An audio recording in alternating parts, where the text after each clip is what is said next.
Oke, baik. Selamat siang, Pak Adi. Selamat siang, Pak. Eh, apa kabarnya, Pak? Masih sehat, Pak ya? Puji Tuhan, sehat selalu, Pak. Masih sehat sampai pada hari ini, Pak. Baik. Terima kasih, Pak, sudah bisa bersama dengan saya di sini di Tatap Maya pada siang hari ini. Pak Adi, eh, seandainya Bapak nanti apa yang perlu Bapak, apa yang kira-kira yang Bapak pahami atau yang Bapak kembangkan atau yang mau digali tentang coaching ini, Pak? Menurut saya, Pak, yang mau saya gali itu saya masih kurang di beberapa hal, Pak ya. Salah satunya yaitu tentunya memulai awal percakapan, kemudian tentunya mengambil inti-inti dari coach saya.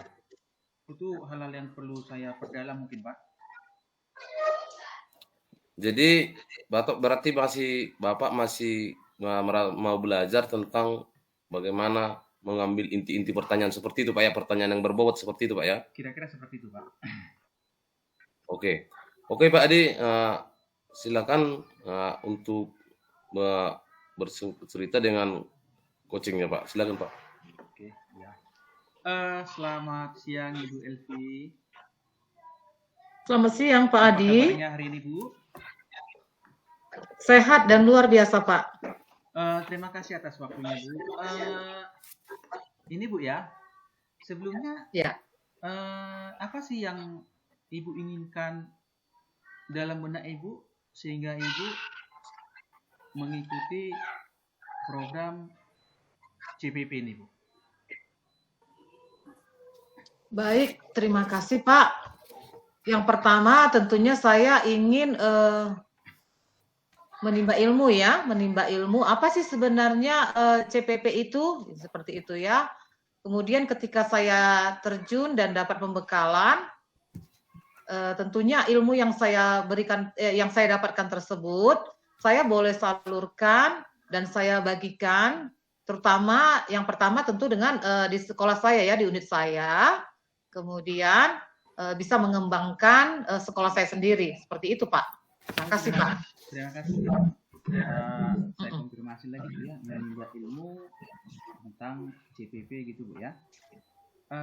Yang ada di kepala Ibu ya, ilmu yang bagaimana yang mau Ibu pelajari, yang mau Ibu perkuat dalam program CPP ini Bu?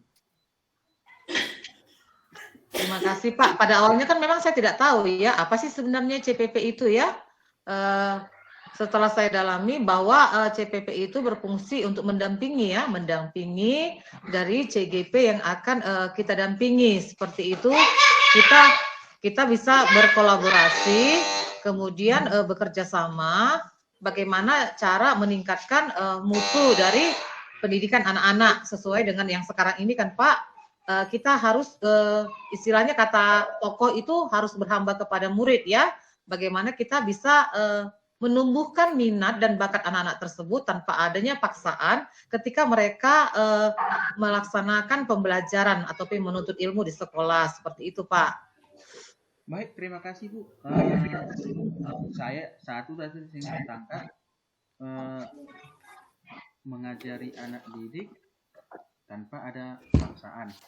Menurut Ibu, mengajari anak didik tanpa ada paksaan itu yang bagaimana?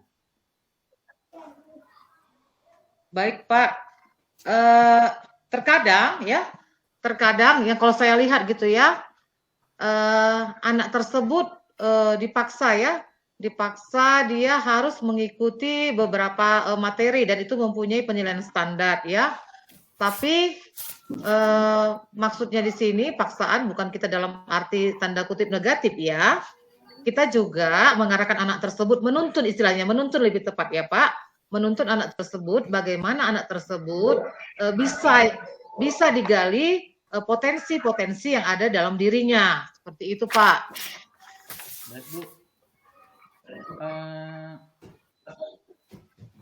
menurut Ibu pembelajaran yang ideal itu yang sesuai dengan yang Ibu katakan tadi, yang bagaimana, Pak?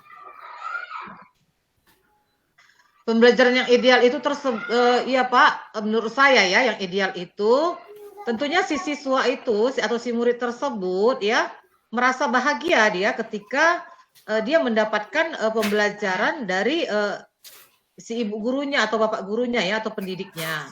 Nah, bahagia dalam arti bukan karena dia tidak mengerti ya, bahagia karena dia mengerti dan pas dirasanya sehingga dia juga dengan apa ya istilahnya ya bisa lebih mengembangkan dirinya seperti itu. Karena apa? Karena guru yang menuntun tadi sesuai dengan karakter dia seperti itu, Pak. Oke, baik, terima kasih Bu. Ini Bu ya, sudah saya tangkap ini Bu ya. Jadi Ibu ingin mendidik anak itu sesuai dengan minatnya dan tidak ada memaksa. Menurut Ibu nih ya, bagaimana apa yang perlu Ibu lakukan, apa yang perlu dilakukan supaya hal itu bisa tercapai, Bu? Baik Pak, hal-hal yang perlu dilakukan agar itu bisa tercapai, yang pertama tentunya kita harus memang memperhatikan anak didik tersebut ya. Tentu anak itu kan mempunyai sifat dan karakter yang berbeda-beda ya. Kemudian anak juga mempunyai bakat yang berbeda-beda. Nah, si sang pendidik harus bisa melihat ataupun juga harus bisa memetakan ya seperti itu ya Pak ya. Bakat apa yang ada dalam diri anak tersebut. Kemudian dari bakat tersebut guru berusaha untuk mengembangkannya dengan cara menuntunnya sehingga nantinya anak tersebut lebih luasa untuk mengembangkan potensi yang ada dalam dirinya. Seperti itu, Pak. Oke, baik Bu, terima kasih Bu. Jadi sudah tercapai hal-hal yang langkah-langkah yang ingin dicapai untuk berhasilnya yang Ibu ceritakan tadi Bu ya. Oke baik Bu, terima kasih atas waktunya Bu. Berarti hal-hal itu sudah bisa nanti Ibu laksanakan. Oke baik Bu, terima kasih atas waktunya Bu. Terima kasih Pak.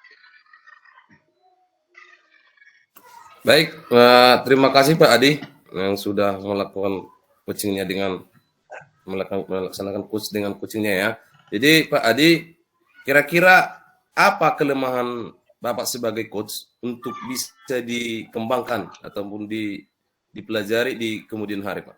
Nah itu Pak, yang perlu saya kembangkan menurut saya yang saya alami sekarang ini Pak ya.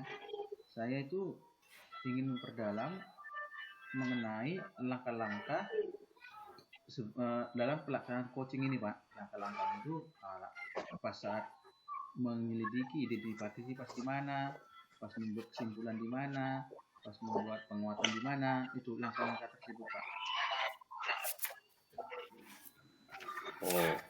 Oh, berarti jadi nanti ke depan Bapak akan mempelajari langkah-langkah atau menyusun pertanyaan yang berbobot yang sesuai dengan tempatnya Pak ya? Iya, kira-kira seperti itu Pak. Oke, baik. Terima kasih Pak. Semoga mimpi Bapak bisa memberikan manfaat bagi orang banyak. Terima kasih Pak. Salam sehat. Terima kasih Pak Mamora. Oke.